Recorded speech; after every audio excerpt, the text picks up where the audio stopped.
Excelente día. Hoy es martes 13 de marzo de 2025 y estamos muy contentos de traerles un nuevo episodio del podcast Una vida sin pastillas. Recuerden que aquellas personas que no lo han ido a revisar todavía, pues pueden ir a YouTube o a Spotify y buscar Una vida sin pastillas. Y lo que les aparezca ahí va a ser nuestro podcast, donde semanalmente tratamos de poner un episodio. Y no se olviden también de revisar nuestra cuenta de YouTube, donde ahora estamos poniendo también videos semanales, un nuevo proyecto que tenemos desde hace unas semanas, así que muy emocionados por eso también. Entonces, fíjense, primero vamos a ver cómo está Leire. ¿Cómo estás, Leire? Bien, y estamos, bueno, sí, como decía Oscar, estamos empezando con un nuevo proyecto de preparar temas un poco más estructurados para ir colgando semanalmente información nueva en YouTube. Pero vamos a mantener estos live porque, bueno, lo llevamos haciendo casi que desde que la cuenta existe, así que aquí seguimos. Perfecto. Y hoy vamos a hablar de un tema súper interesante, que es ¿por qué no logras quedar embarazada? Esto es para un grupo de personas, obviamente, bien específico. Sin embargo, sabemos que hay hombres que van a estar escuchando esto, que van a querer compartir esta información con su respectiva pareja, porque, pues, esto es algo que tristemente, Leire, igual que otras enfermedades, está afectando a una gran parte de la población. Es decir, que hay muchas personas, muchas mujeres jóvenes incluso, que tienen el sueño de quedar embarazadas y no lo logran porque no saben. Es algo que les dicen que es genético o que simplemente lo heredaron. Bueno, que no tiene mucho sentido porque si naciste de una madre, pues no necesariamente es algo hereditario en ese caso, pero no saben exactamente a qué se puede deber. Y en este caso, pues nosotros vamos a explicarles qué relación existe entre el síndrome de ovario poliquístico, que es una de las causas más frecuentes de infertilidad en mujeres, y esa condición de la que tanto nos escuchan hablar, que es la resistencia a la insulina. Entonces, comenzamos. Fíjense que el 70% de las mujeres con síndrome de ovario poliquístico son resistentes a la insulina. Y tenemos un problema de conexión. ¿Por qué? Qué raro. Okay. El 70% de las mujeres que tienen síndrome de ovario poliquístico son resistentes a la insulina. Fíjense qué número tan alarmante. O sea, de 10 mujeres que no pueden quedar embarazadas, 7 son resistentes a la insulina. No vamos a decir que es la única causa de infertilidad que existe, pero fíjense lo prevalente que es entre ese grupo de mujeres que no logran quedar embarazadas. Entonces, nosotros seguimos ya, ¿verdad? Sí, pues estamos grabando igual. Perfecto. Entonces, el día de hoy les queremos explicar, bueno, qué le está pasando a esas 7 mujeres, 7 de cada 10 mujeres que no logran quedar embarazadas. ¿Qué es lo que les está pasando en su cuerpo? Principalmente en relación a sus hormonas. Entonces, vas a entender en el episodio de hoy, pues, qué es la resistencia a la insulina y qué relación tiene con este tema de infertilidad en mujeres, que también aplica para hombres, ¿ok? Sin embargo, ya estamos enfocados en el síndrome de ovario poliquístico, pero muchas de las cosas que van a escuchar hoy se aplica también a la disfunción eréctil, porque también es una consecuencia de esa condición de resistencia a la insulina.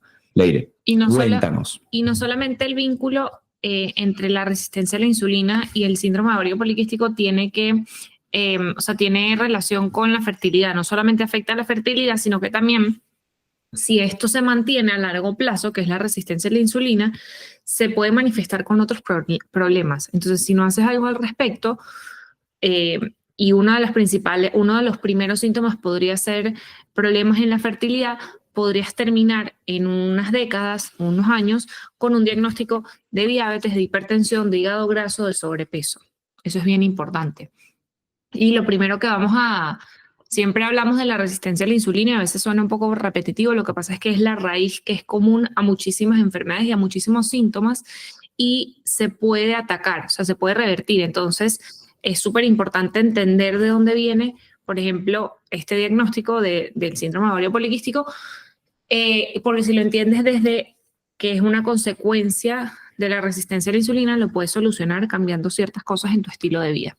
Y esa insulina es una hormona que produce el páncreas y su función principal es de permitirle a las células que utilicen la glucosa como energía. Esa es una de sus principales funciones. Y cuando una persona desarrolla resistencia a la insulina, todas las células del cuerpo dejan de responder adecuadamente a esta hormona.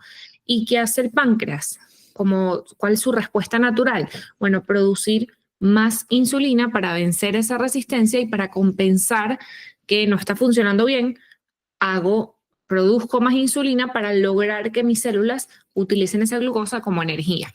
Pero eso hace que el cuerpo entre en un estado de hiperinsulinemia y puede provocar, y esa es la consecuencia, trae alteraciones hormonales. Es decir, tener mucha insulina, que es ese estado de compensación del cuerpo, trae como consecuencia que se alteren otras hormonas, produce inflamación y aparte el cuerpo empieza a acumular grasa. Entonces se empiezan a desarrollar una serie de condiciones que son indeseadas.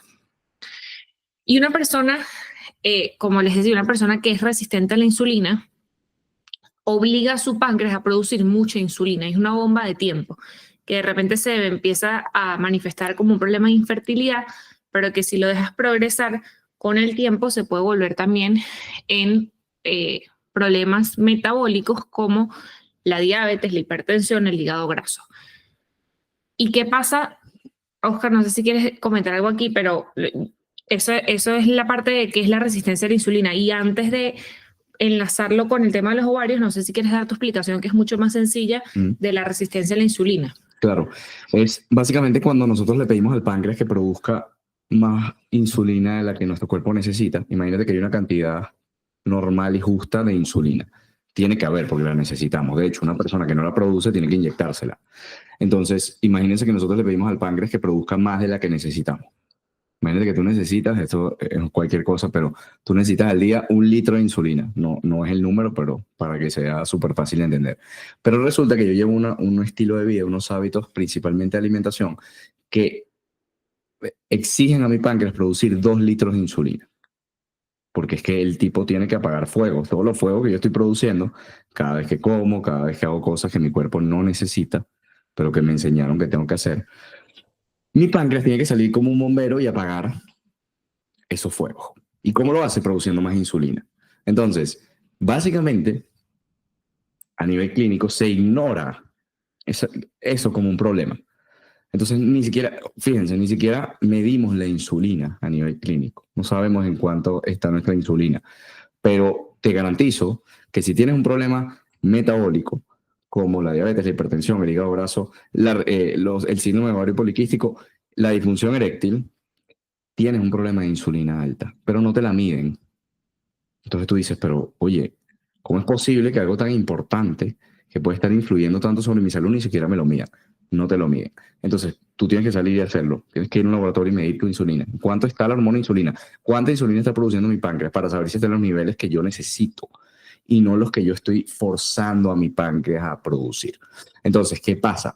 Que el problema del síndrome de ovario poliquístico, ya le voy a dar la palabra al aire para que les explique un poquito más a fondo qué pasa con el tema de la ovulación y de las hormonas que se producen en las mujeres, es que el verdadero problema acá es que esa insulina en exceso que no estamos midiendo y a la que no le estamos prestando atención es lo que está causando estos problemas. Es decir, cuando el páncreas produce más insulina de la que yo necesito, el problema pasa a ser esa insulina en exceso, que no estamos midiendo, repito, pero que es el problema.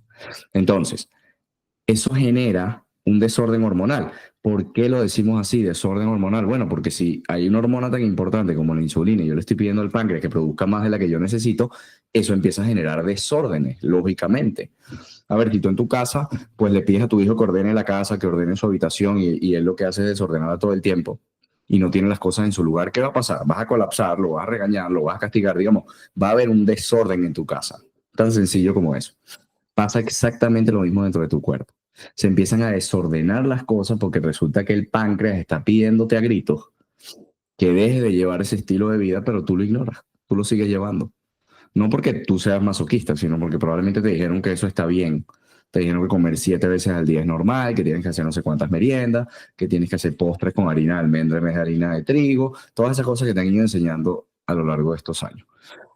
Entonces, tú haces eso, haces caso, te tratas de portar lo mejor posible, pero resulta que esa información no es correcta y esa información sigue haciendo que tu páncreas produzca insulina en exceso. Entonces, Leila nos va a explicar ahora cómo funciona ese desorden hormonal en el caso de las mujeres que no pueden concebir un bebé. Uno de los principales problemas es que cuando hay demasiada insulina, el desorden hormonal que trae esto es que los ovarios empiezan a producir más hormonas masculinas de lo normal. Entonces empiezas a tener más hormonas de algunas que no deberías y eso genera un desastre a nivel hormonal. Y empiezas a tener, por ejemplo, mayores niveles de testosterona. Y eso provoca, o sea, es responsable de muchos de los síntomas que acompañan este síndrome, como el crecimiento en exceso de vello, acné, periodos irregulares y en consecuencia, bueno, infertilidad. Aparte, cuando tienes la insulina alta, eso reduce una serie de, una de las proteínas que regula las hormonas sexuales y eso hace que haya aún más testosterona libre y eso afecta aún más todo el control del cuerpo que está liderado por estas hormonas. Y como, Te puedo interrumpir, Eri, discúlpame. Sí, sí. Es que esa idea del desorden hormonal, fíjense que les empecé hablando de que hay un desorden porque el páncreas produce más insulina de lo que debería. Pero fíjense ahora cómo eso está generando que Leire te está explicando que ahora el cuerpo produce más testosterona, que es otra hormona. O sea, fíjate cómo es un efecto dominó. Empiezas por la insulina, pero eso empieza a traer como consecuencia una serie de procesos hormonales que forman parte de ese desorden. Entonces ya llevamos dos hormonas importantes, la insulina y la testosterona. En mujeres, que es súper necesaria, ojo. Lo que pasa es que, igual que otras hormonas, tú no quieres tener más testosterona de la que necesitas como mujer, porque eso va a interferir con procesos que tú quisieras que ocurran, pero que no pueden ocurrir, porque le estás diciendo a tu cuerpo, con tu estilo de vida, que no los haga. Tú le estás diciendo a tu cuerpo, yo no quiero ser una mujer fértil. ¿Y qué hace tu cuerpo? Una de las cosas que hace es que produce más testosterona. Entonces fíjate cómo el desorden se va corriendo la arruga que empieza con esa insulina elevada. Y al final, muchas de las mujeres que son diagnosticadas con el síndrome de ovario poliquístico tienen dificultades para ovular. No ovulan y la consecuencia de no ovular es que se vuelve muy difícil que, o sea, si no hay ovulación, no hay fecundación y no hay embarazo. Eso puede llevar, obviamente, a infertilidad y a que aparezcan, bueno, en verdad lo que te dicen que son quistes, no son quistes, son folículos que no están maduros, son inmaduros y eso pues no lleva a que puedas estar en un proceso normal de ovulación que pueda llevar a un embarazo. Y bueno, aquí el tema de que ese desorden hormonal lleva a que los folículos no se puedan desarrollar correctamente. Eso es lo que trae que no puedas, obviamente, ovular y esos son los mal llamados quistes. Entonces se ven como quistes en la ecografía, te dicen que tienes quistes. Es característico del síndrome de ovario poliquístico, que es una enfermedad que engloba muchísimas cosas, es una cantidad de síntomas que se nombran como el síndrome de ovario poliquístico, pero no solamente afecta a la fertilidad, eso es súper importante porque a veces limitamos el diagnóstico a, no es que tengo síndrome de ovario poliquístico, tengo problemas de fertilidad. Ese es uno de los problemas, pero realmente tienes muchísimos problemas metabólicos. Y realmente este nombre de síndrome de ovario poliquístico puede sonar un poco engañoso porque realmente no son quistes, como les decía, son folículos inmaduros que no llegan a ovular. Y realmente no es, bueno, eso es lo que significa un síndrome, no es una enfermedad como tal, sino es un grupo de síntomas que agrupan y lo llaman síndrome de ovario poliquístico y esto sugiere que hay un desorden hormonal por detrás, o sea, hay algo que está mal en tu organismo y se manifiesta con todos estos síntomas. ¿Cuáles son esos síntomas? Bueno, ciclos menstruales irregulares o muy prolongados, exceso de andrógenos, que es lo que trae como consecuencia que tengas acné, exceso de vello, que el cabello, bueno, el pelo que tienes en la cabeza se vuelva cada vez más delgado, y resistencia a la insulina, que realmente es la base de todo este problema. Y muchas veces el problema es que dicen que, o escuchas, que el síndrome de ovario poliquístico tiene una raíz genética o ambiental y que no puedes hacer nada al respecto. Y esto es mentira. Realmente la clave para entender esta enfermedad es entender que viene de que tienes unos niveles demasiado elevados de insulina y eso desarrolla una cantidad de desorden, de alteraciones hormonales que llevan a que aparezcan estos síntomas. Y eso lo puedes solucionar. Si vas a la raíz, bajas los niveles de insulina, puedes solucionar el problema de raíz. Y Oscar, ahorita podemos también hablar de cuáles son las consecuencias a largo plazo, porque realmente el síndrome de ovario poliquístico es como una señal de alarma del cuerpo de que algo no anda bien, pero no lo es todo. De hecho, ni siquiera es considerado como una enfermedad, es un grupo de síntomas que te alerta de que algo no va bien con tu metabolismo. Y fíjate que, por ejemplo, Leire, una de las enfermedades metabólicas más comunes y por las que muchas personas nos siguen es la diabetes. Y fíjate que una mujer que tiene síndrome de ovario poliquístico, que ya dijimos que son 7 de cada 10 mujeres que no pueden quedar embarazadas, que tienen este síndrome, tienen 4 veces mayor riesgo de ser diabéticas tipo 2 que una mujer que no tiene síndrome de ovario poliquístico. Pero no porque tenga síndrome de ovario poliquístico, fíjense bien acá, es porque tiene resistencia a la insulina. Es decir, el síndrome de ovario poliquístico no es la causa de la diabetes tipo 2, es una de las consecuencias de los resultados de la resistencia a la insulina. Entonces, ¿qué tienen en común una persona, para entenderlo fácil? ¿Qué tienen en común una persona que tiene diabetes tipo 2 y una mujer que no puede quedar embarazada? Que las dos son resistentes a la insulina. Y les voy a decir algo súper importante con este tema. 8 de cada 10 adultos en Estados Unidos son resistentes a la insulina. Es decir, que lo que nos está matando como sociedad no es la cosa esa que pasó por allá en el año 2020, que no lo voy a mencionar. Es tu estilo de vida. Lo que te dijeron que era saludable de 50 años para acá. Lo que tú aprendiste y lo que yo aprendí también en mi casa, porque mi madre pensaba que me estaba enseñando bien, pero realmente no me estaba enseñando bien. Porque eso que ella me estaba enseñando es parte de apenas los últimos 50 años de la historia. Entonces, para ir más allá, ¿qué tienen en común una persona con diabetes tipo 2 y una persona con síndrome de ovario poliquístico? Que las dos llevan un estilo de vida inadecuado. Y para meternos en qué otra cosa pueden pasar, esas personas también son más propensas a ser hipertensas, más propensas a tener el hígado graso, más propensas a tener apnea del sueño, que es algo que se le desarrolla a la mayoría de las mujeres que tienen síndrome de ovario poliquístico. Hay una asociación directa ahí con esa apnea del sueño, que es no poder dormir bien porque te ahogas, en otras palabras. Necesitas aparatos para dormir. Y paré de contar. Es decir, que, repito, el verdadero problema que tú tienes, si tienes síndrome de ovario poliquístico, diabetes tipo 2, hipertensión arterial en la mayoría de los casos, es que eres resistente a la insulina.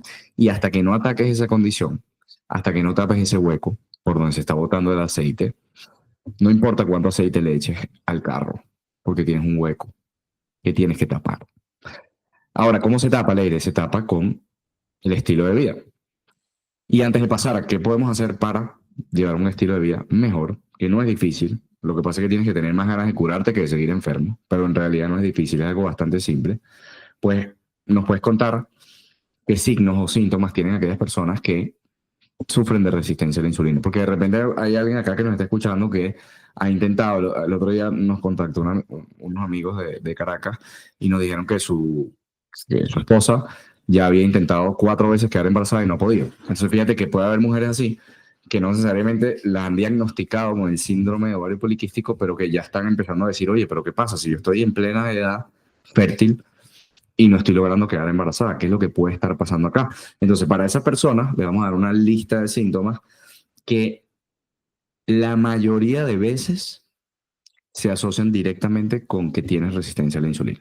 Algunos de esos síntomas los puedes detectar tú en tu casa y es que te cueste mucho bajar de peso, que tengas grasa abdominal visible, o sea, que tengas algo de sobrepeso y normalmente ese sobrepeso lo ves esa acumulación de grasa alrededor del abdomen, en la zona del tronco, que te canses constantemente, que te dé hambre incluso después de comer, o sea, al poco tiempo después de comer te dan señales de hambre, tener manchas en el cuello o en las axilas, es las zonas donde más se manifiesta esto, o la aparición de verrugas. Esos son algunos de los síntomas que te pueden guiar para que sepas si eres resistente a la insulina o no. Pero realmente lo más importante es que te lo midas en un laboratorio, o sea, que vayas a un laboratorio y pidas que te midan la insulina basal. Es un examen de sangre en la mayoría de los países bastante económico, accesible, y es una toma, o sea, te toman una muestra de sangre en ayuno y te van a dar un resultado. Ahora, el tema es que cuando te dan ese resultado, te van a poner un rango, como siempre te dan los laboratorios, al lado te ponen el rango normal. Entonces, probablemente estés dentro de la normalidad. Pero Oscar acá dio un dato bien interesante, que es que 8 de cada 10 adultos son resistentes a la insulina. Esa es la normalidad de la población. O sea, lo normal es estar enfermos. Y por eso, cada vez que tú vas al laboratorio, te mides la insulina basal, que cada vez más vemos que lo están empezando a medir, ponen el rango de normalidad entre 3 y 30, 3 y 40. 4, más o menos, ese es el rango que utilizan la mayoría de los laboratorios. ¿Por qué utilizan este rango? Porque es la normalidad de la población. La población está enferma, eso es lo normal, que cuando vas a un laboratorio a medirte la insulina en ayuno, la tengas entre 3, 30, 40. Eso no es óptimo. ¿Cuál es el número? O sea, ¿a qué queremos llegar? A tener la insulina por debajo de 5 microunidades por mililitro en ayuno. Y esto no es un rango que Oscar y Leire se inventaron, son rangos que se han estudiado en investigaciones científicas de alta calidad. Y tener la insulina basal, que es la insulina en ayuno, por debajo de 5 microunidades por mililitro, habla de una persona con salud metabólica. Una persona que no tiene problemas de fertilidad, que no es hipertensa, que no es diabética, que no tiene problemas de sobrepeso. Ese es el objetivo. Y es muy difícil a veces explicar por qué. Bueno, es que no me lo pusieron con una señal de alerta, pero tengo la insulina en 20. Si tienes la insulina en ayuno en 20, tienes un problema. Tu cuerpo está produciendo demasiada insulina porque querías estar produciendo como mucho en ayuno, 5, 6, estás produciendo mucho más. Eso está generando que se afecten otras hormonas y que aparezcan algunos síntomas como la infertilidad. Esos son algunos de los síntomas o sea, algunos síntomas y cómo lo puedes confirmar en un laboratorio. Y es triste porque a veces sin explicación a una mujer que tiene síndrome de ovario poliquístico le dicen que tiene que tomar metformina. Pero realmente eso no va a resolver el problema. Tú no vas a quedar embarazada porque te tomes la metformina. Tú vas a quedar embarazada el día que le bajes a los niveles de insulina en tu cuerpo. Es lo único que te lo va a garantizar. ¿Y cómo haces eso? Pues lo vamos a hablar a continuación. Le vamos a dar algunos pasos sencillos para empezar hoy sin tener que ir a ningún lado, sin gastar dinero, sin hacer cosas rebuscadas, a bajar esos niveles de insulina. ¿Qué es lo primero que tienes que hacer? Y esto no es nada fácil. Y no hay sustitutos. Y no estamos aquí para darte trucos ni secretos porque no existen trucos ni secretos. Si tú has llevado un mal estilo de vida a lo largo de tu vida, no lo vas a arreglar tomándote algo. No funciona de esa manera. Tienes 20 años cayendo a palos a tu cuerpo, pues ahora tienes que hacerle muchos cariñitos para que se recupere de todos esos palazos que le diste. Es tan ordinario como lo que acabo de decir. Entonces, ¿qué es lo primero que tienes que hacer? Si estás basando tu dieta en carbohidratos, porque la mayoría de nosotros en países latinos e incluso en Norteamérica se hace, es basar la dieta en carbohidratos. Todos los platos de comida tienen un 50% de carbohidratos. El carbohidrato que tú quieras, fruta, arroz, papa, lo que sea. No me importa si el arroz está enfriado y recalentado, si la fruta es de bajo índice glicémico, le estás metiendo cosas a tu cuerpo que ya le están causando un problema. Ya tienes un problema por comer muchos carbohidratos. Y si sigues comiendo más, adivina qué va a hacer tu páncreas, va a tener que producir más insulina. Y adivina qué va a pasar contigo, que nunca vas a poder quedar embarazada. Y adivina qué más va a pasar contigo, que lo más probable es que después te digan que eres prediabética y que a los 2 o 3 años te digan, ay, ya eres diabética tipo 2 y te tienes que inyectar insulina. Yo te estoy contando la historia, tú ves qué haces con esto. Esto es lo que vemos todos los días, pero no nos hagas caso a nosotros. No somos nadie para decirte lo que va a pasar con tu vida. Y ojalá que no pase y hagas algo al respecto. Entonces, tienes que llevar una dieta baja en carbohidratos. Y esto no es ningún secreto, lo has escuchado de 200.000 personas. No te estamos diciendo nada que sea raro. Lo que te estamos explicando, cuál es el problema a fondo de una persona que lleva una dieta alta en carbohidratos. Y no hay sustitutos para los carbohidratos. No es que quito la harina de trigo y como harina de almendra, vas a seguir enfermo, vas a seguir dando vueltas como un hámster y nunca te vas a curar. Pero si quieres, hazlo de nuevo. Haz lo que mejor sea para ti. Yo no controlo tu vida ni le diré tampoco. Te estamos dando la información que sabemos que funciona porque la hemos aplicado a más de 3.000 personas, entre las cuales ha habido mujeres que han podido quedar embarazadas. Pero tú haces lo que tú quieras, en serio. Segundo, dieta baja en carbohidratos y obviamente productos ultraprocesados. Eso está de más decirlo, pero bueno, no está de más, hay que mencionarlo. Entonces, segundo, y esto se subestima, no comer tan seguido. Cada vez que comes le vas a pedir a tu páncreas que haga una dosis adicional de insulina. No importa si comes poquito, si comes mucho, da igual. Dame más insulina, dame más insulina, dame más insulina. Y eso no te va a dejar salir de ese problema. Entonces, tienes que tratar de llenarte en tus comidas. Yo voy a comer ahorita. Ok, llénate, sáciate, come todo lo que puedas para que a las 2 horas no tengas hambre otra vez. Sencillo. Eso le va a permitir a tu páncreas descansar. El tipo está explotado de trabajo, tú le vas a dar un descanso. Y eso va a hacer que poco a poco tus células se vuelvan otra vez sensibles a la insulina. Y no quiere decir que no vas a comer carbohidratos más nunca en tu vida. Quiere decir que por un tiempo tienes que hacer una terapia. Bueno, no tienes, deberías, pero tú haces lo que quieras, te repito. De verdad que yo no quiero imponerle nada a nadie que piense que esto no sirve. No lo estamos haciendo de manera de imposición. Queremos dar una recomendación, de nuevo, porque sabemos que funciona. Y tú haces lo que tú quieras. Si lo que tú estás haciendo te funciona, si a ti te sirve matarte en un gimnasio, comer 7 veces al día y comer bajo en calorías, no hay ningún problema. Estamos hablando de personas que ya han hecho 1.000 cosas y no les han funcionado. Quiero que sepas que sí hay algo que te funciona, lo que pasa es que nunca has tenido la información. Y es esto que te estamos diciendo, y es demasiado sencillo. Deja de comer esas cosas que te están enfermando por un tiempo. Deja de comer todo el día. Y, por último, y no menos importante, aumenta el consumo de sal. Tienes que comer más sal. No importa qué tipo de ser humano seas, qué edad tienes, de dónde eres, qué género eres, da igual. Tienes que consumir más sal, porque parte de ese proceso de resistencia a la insulina está ocurriendo porque estás deshidratado. Estás tomando mucha agua y piensas que te estás hidratando y que eres más saludable, pero realmente estás botando todos los minerales de tu cuerpo. Eso te da dolores de cabeza, fatiga, te hace sentir muy mal. Y la única forma de resolver eso es con sal. Tienes que comer sal marina, toda la sal marina que tú quieras, toda, absolutamente toda. Si quieres, no lo hagas. No es una recomendación médica, nuevamente es lo que sabemos que funciona. Y los seres humanos nacimos para eso, somos un océano que va caminando por ahí. Cada ser humano que va caminando, 8 billones de personas, somos océanos, mini océanos. ¿Por qué? Porque el 70% de nuestro cuerpo es agua. Y de eso, la gran mayoría es agua salada. Entonces, si no le das sal a tu cuerpo, ¿de dónde la vas a sacar? Te pregunto. Fíjate, si tú no le das azúcar a tu cuerpo va a producir el azúcar, la puede hacer, pero la sal no la puede producir.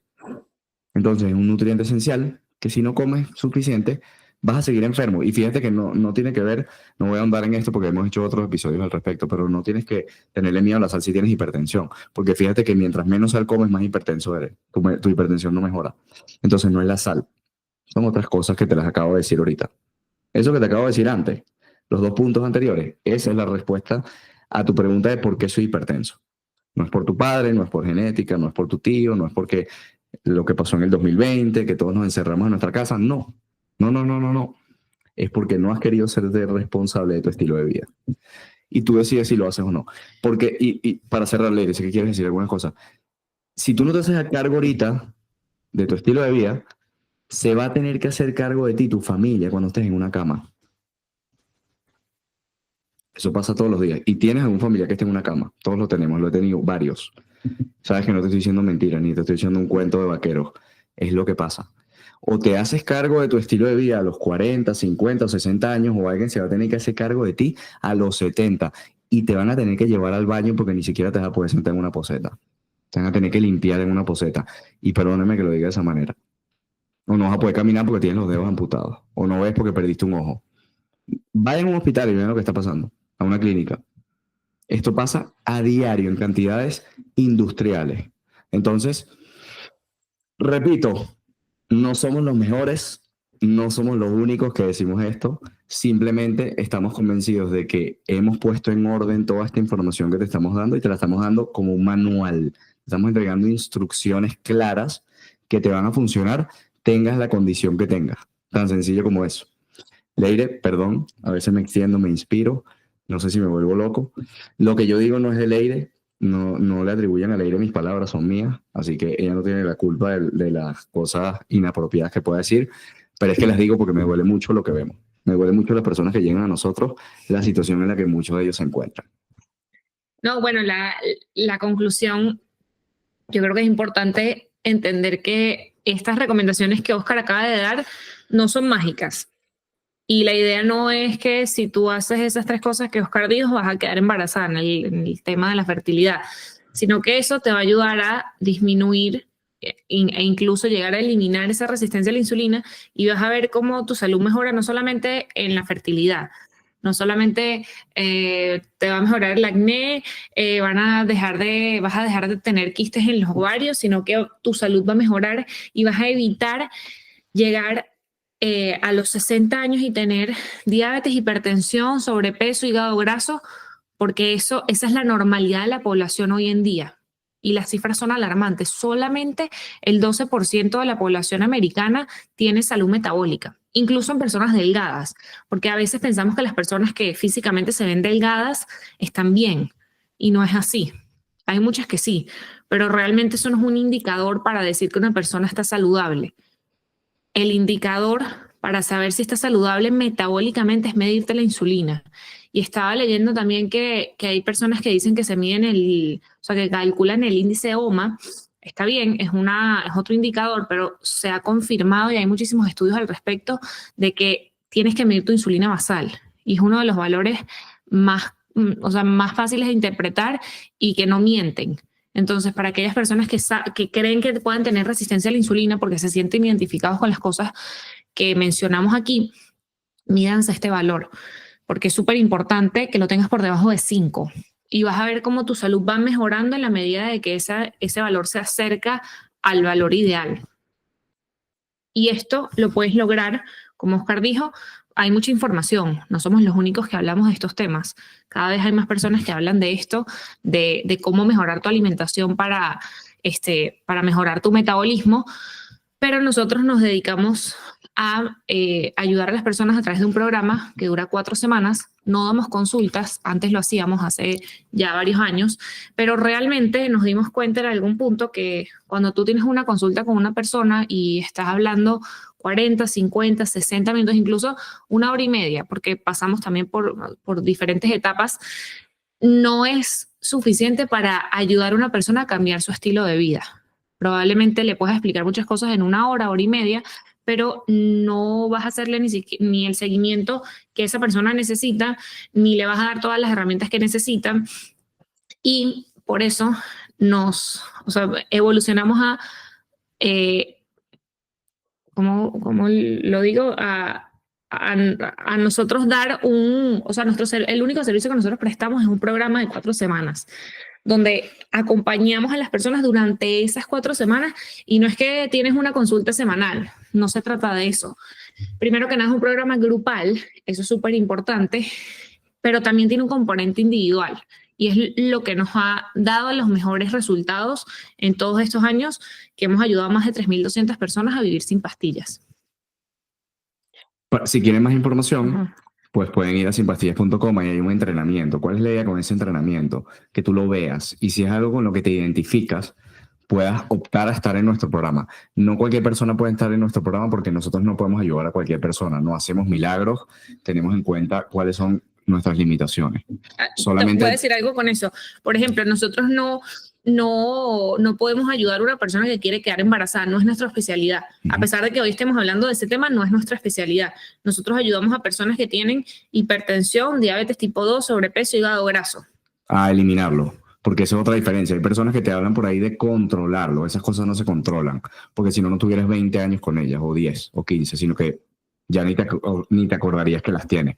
Pero como tienes que ir todos los años al médico para que te aumente la dosis, en realidad no estás controlando la diabetes, sino la diabetes está controlando a ti, si te pones a pensarlo. Entonces, nosotros ayudamos a eliminar la diabetes y por eso es que no damos trucos, porque es que esto es algo que te tienes que tomar muy en serio. Y no todas las personas están listas para tomárselo en serio. No todas las personas están listas para invertir tiempo, porque esto requiere de tiempo, para invertir esfuerzo, porque sí tienes que esforzarte, te repito, no hay trucos, y para invertir dinero, porque sí toma una inversión importante de dinero. Nosotros tenemos un equipo multidisciplinario que está formado por 4 médicos y esos médicos te hacen seguimiento diario durante 4 semanas para ayudarte a dejar de forma segura las pastillas. Y eso es una inversión importante. No es una dieta de $47 que compras por ahí, ni una consulta de 250. Es algo que cuesta miles de dólares. Verlo de esa manera. Y lo decimos sin ningún complejo porque sabemos que es barato para lo que las personas terminan obteniendo. Así que lo pueden ver también, pueden ver todos los testimonios que ponemos todos los lunes y todos los jueves en nuestro perfil. Esos testimonios están ahí. Y cada lunes y jueves tenemos uno nuevo. O sea que la cantidad de testimonios de personas que te pueden decir que esto es algo súper económico está ahí en nuestras redes públicas. Así que muchísimas gracias. De nuevo, el que quiere información sobre esto está listo para comprometerse y hacer la última inversión de tiempo, esfuerzo y dinero en su salud, puede ir a sinpastillas.com. Muchísimas gracias, Leire. Nos vemos la semana que viene y recuérdense que se puede vivir bien. Es una decisión. No estás condenado. Lo estás decidiendo vivir como estás viviendo ahorita. Se puede estar mejor. Es una posibilidad que vemos todos los días y nos asombramos. Leire, sin ir muy lejos, el lunes empezó una persona con nosotros el programa que tenía el azúcar en 336. Hoy amaneció en 127. 3 días de programa. Pregúnteme cuántas pastillas ha tomado él. 0. Pregúnteme si ha hecho dieta. 0. Pregúnteme si ha pasado hambre. No ha pasado hambre. Y pregúntame si está feliz. Claro que está feliz. Y pregúntale si le parece que es la mejor decisión que ha tomado en los últimos 10 años. También es la mejor decisión que ha tomado. Así que pronto tendremos seguramente un testimonio de él que podrán ver. Muchísimas gracias. Gracias por su apoyo. Gracias por estar acá y nos vemos la semana que viene. No olviden de seguir nuestro canal de YouTube. Busquen Sin Pastillas en YouTube. Tenemos videos largos, bien estructurados, donde puedes ver más información. También esto va a quedar grabado ahí en Spotify para que lo puedas ver cuando quieras. Cuídense mucho y nos vemos pronto.